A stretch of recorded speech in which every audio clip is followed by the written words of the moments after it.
फांसी पर बेटा चढ़ने वाला है, रामलाल डाकू है, डाका किया है, फांसी पर उसको चढ़ाया जा रहा है। उससे पूछा गया तुम्हारी आखिरी ख्वाहिश क्या है, बताओ तुम्हारी आखिरी ख्वाहिश क्या है। उसने कहा कि माँ से बात करना है, माँ से मिलना है। तो हर मरने वाले की आखिरी ख्वाहिश पूरी की जाती है।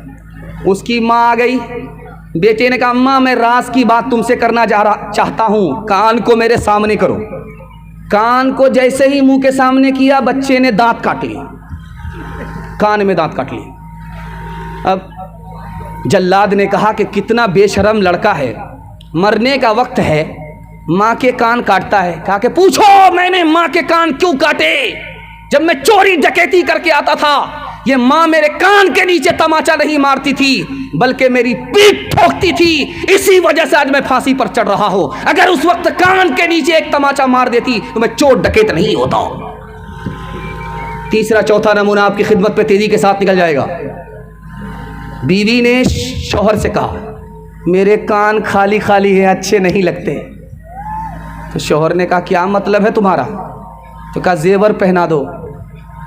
कहा कि जेवर पहनने से क्या हो जाएगा, मेरा कान भी तो खाली रहता है, जेवर नहीं पहनोगी तो क्या फ़र्क पड़ जाएगा, गरीब आदमी हूँ कहाँ से जेवर पहनाऊंगा, कान तुम्हारा खाली है तो क्या दिक्कत है, मेरा कान भी खाली है। तो बीवी ने शौहर के कान पकड़े कि तुम्हारा कान मेरी फरमाइश सुनने के लिए है और मेरा कान जेवर पहनने के लिए है, जेवर नहीं लाओगे तो यूं कान मरोड़ दूंगी। दूसरा नमूना आपकी खिदमत में आ रहा, ध्यान से सुनिएगा। बीवी ने शौहर से कहा कि अगर तुम्हारे घर में चोर आ जाए तो क्या करोगे। शौहर से बीवी ने कहा कि तुम्हारे घर में अगर चोर आ जाए तो क्या करोगे। तो शौहर ने जवाब दिया जो चोर कहेगा वही करूंगा। तेरा दिमाग खराब हो गया है, तुम्हारे घर में चोरी हो जाएगी। कहा कि आज तक मेरी मर्जी इस घर में चली ही नहीं है तो क्या करूंगा, जैसा चोर कहेगा वैसा करूंगा। तीसरा नमूना आपकी खिदमत में आ रहा, तेजी के साथ निकल जाएगा। एक बस दूसरी बस से टकरा गई, लोग जख्मी हो गए, हड्डी किसी की टूट गई, किसी का सर फूट गया, लोग खामोश है, कोई रो नहीं रहा है। एक औरत चिल्ला रही है, आसमान और ज़मीन को एक कर रही है।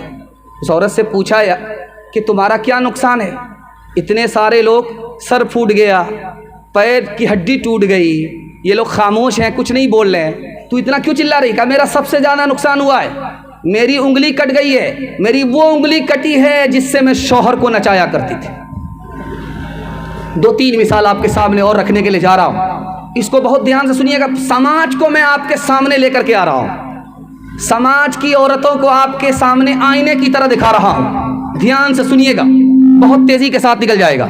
जलसा हो रहा था, एक पर्ची आई औरतों की तरफ से, मर्द एक से ज़्यादा शादी कर सकता है, औरत एक से ज़्यादा शादी क्यों नहीं कर सकती है।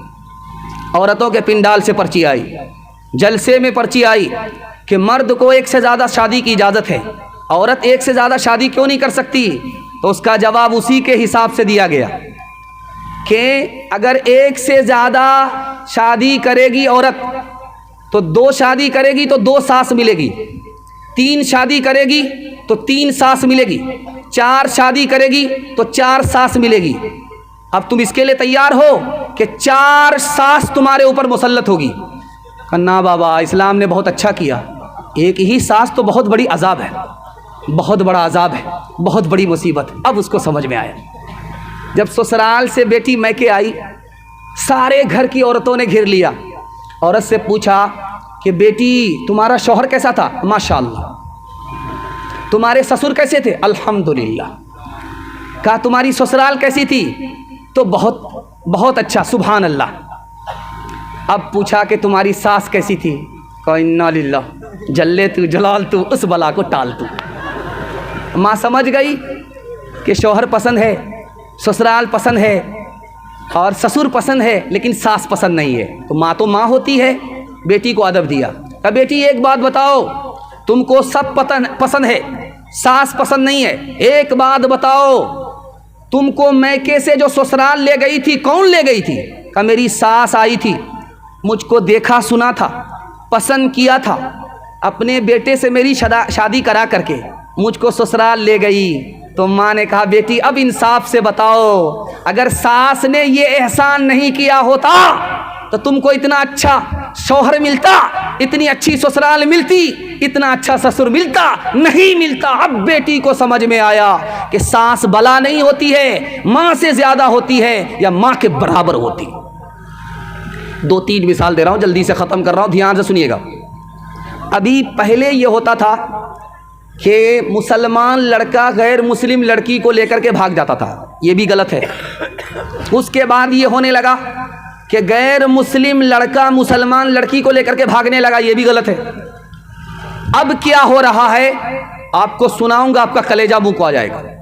अब कुछ और हो रहा है। मुसलमान लड़का गैर मुस्लिम लड़की को लेकर के नहीं भाग रहा, गैर मुस्लिम लड़का मुसलमान लड़की को लेकर के भाग नहीं रहा है, बल्कि अब कुछ और हो रहा है। मुसलमान लड़की गैर मुस्लिम लड़के को लेकर के भाग रही है। हजारों में नहीं, सैकड़ों में नहीं, लाखों में गैर मुस्लिम लड़के को लेकर के भाग रही। जानते हैं क्यों? 3 वजह से।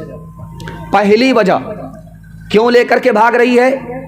शादी को मुसलमानों ने महंगा कर दिया, तिजारत बना दिया।